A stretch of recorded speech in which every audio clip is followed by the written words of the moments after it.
السلام علیکم ورحمۃ اللہ وبرکاتہ۔ نحمدہ ونصلی علی رسولہ الکریم، اما بعد۔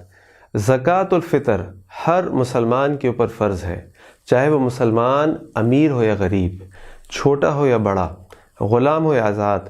اگر وہ عید کی نماز سے پہلے پیدا ہو گیا ہے تو اس کی طرف سے زکوٰۃ الفطر ادا کیا جائے گا۔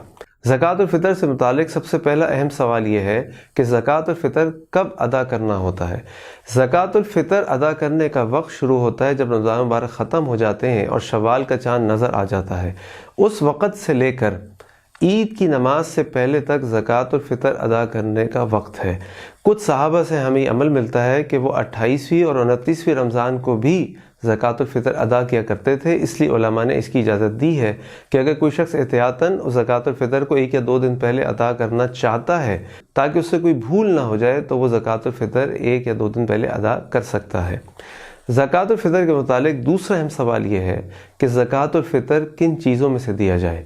اللہ کے نبی صلی اللہ علیہ وسلم کے صحابی حضرت ابو سعید خدری رضی اللہ عنہ سے ہمیں روایت ملتی ہے، وہ فرماتے ہیں کہ اللہ کے نبی صلی اللہ علیہ وسلم کے زمانے میں ہم زکوٰۃ الفطر اپنے کھانے پینے کی چیزوں میں سے 1 سا نکالتے تھے، یا جو، کھجور، کشمش اور پنیر میں سے 1 سا زکوٰۃ الفطر کے طور پر دیتے تھے۔ اسی طرح علماء نے یہ کہا کہ کوئی بھی چیز جو آپ کے علاقے میں کھانے کے طور پہ کھائی جاتی ہے، مثال کے طور پہ چاول ہے، مثال کے طور پہ گوشت ہے، تو یہ چیزیں بھی آپ زکوٰۃ الفطر کے تحت دے سکتے ہیں۔ تیسرا اہم سوال زکوٰۃ الفطر کے متعلق یہ ہے کہ زکوٰۃ الفطر کتنا دیا جائے؟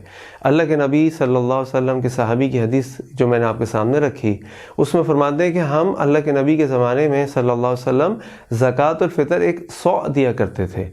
100 زمانے میں ایک پیمانہ ہوتا تھا جس میں تقریباً آج کے اعتبار سے علماء نے لکھا کہ 3.25 یا 3 کلو کے برابر کوئی بھی شے جو ہے وہ احتیاطاً آ جاتی تھی۔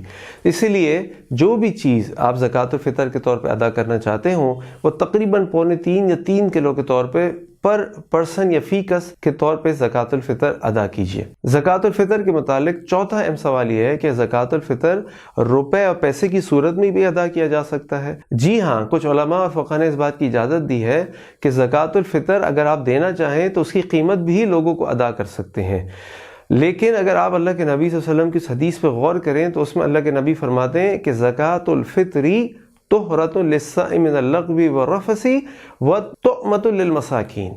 زکوٰۃ الفطر جو ہے وہ صائم روزے دار کے گناہوں کو پاک کر دیتا ہے، ان کو ختم کر دیتا ہے، اور مساکین کے لیے وہ کھانے پینے کا سامان مہیا کر دیتا ہے۔ اور یہی اس کی علت بھی بیان کی جاتی ہے کہ زکوٰۃ الفطر ادا کرنے سے وہ تمام مسلمان جن کے گھروں میں کھانے پینے کے لیے کچھ نہیں ہے وہ بھی عید کے دن کھانا کھائیں گے اور پیٹ بھر کے اپنا دن گزاریں گے۔ تو بہتر یہ ہے کہ اگر آپ کے لیے ممکن ہو تو زکوٰۃ الفطر اجناس کی صورت میں ادا کریں، یہی افضل لگتا ہے، واللہ عالم۔ 5واں اہم سوال زکوٰۃ الفطر کے متعلق یہ ہے کہ زکوٰۃ الفطر کے مستحقین کون ہیں؟ پہلے تو آپ یہ بات سمجھ لیجئے کہ زکوٰۃ المال اور زکوٰۃ الفطر دونوں الگ چیزیں ہیں، ان کے مصارف بھی الگ ہیں۔ زکوٰۃ الفطر آپ ان لوگوں کو دے سکتے ہیں جو مساکین ہیں، جو غریب ہیں، جو بھی آپ کی استطاعت کے مطابق چیز ہو جو افورڈ کر سکتے ہوں وہ آپ ان مساکین اور غریبوں کو دیں۔ اب وہ مساکین اور غریب کیا ان کو بھی زکوٰۃ الفطر ادا کرنا ہے؟ ہاں، اگر کوئی شخص جس کے گھر میں اگلے دن کا یا اس دن کا کھانے پینے کا سامان بھی موجود نہ ہو اور وہ زکوٰۃ الفطر افورڈ نہ کر سکتا ہو تو اس کے لیے تو یہ چھوٹ ہے کہ وہ زکوٰۃ الفطر ادا نہ کرے، لیکن ہر وہ شخص جس کے گھر کے اندر کھانا موجود ہے اور جو اس بات کی استطاعت رکھتا ہے کہ وہ زکوٰۃ الفطر کا سامان خرید کر غریبوں کو دے سکتا ہے تو اس کو چاہیے کہ وہ زکوٰۃ الفطر ضرور ادا کرے، کیونکہ اللہ کے نبی صلی اللہ علیہ وسلم نے اس کو فرض قرار دیا ہے۔ اللہ تعالی ہمارے رمضان مبارک کے روزوں قبول فرمائے، ہماری رمضان مبارک کی عبادات کو قبول فرمائے، اور اللہ تعالی ہمیں اپنا زکوٰۃ الفطر صحیح طریقے سے ادا کرنے کی توفیق عطا فرمائے۔ السلام علیکم ورحمۃ اللہ وبرکاتہ۔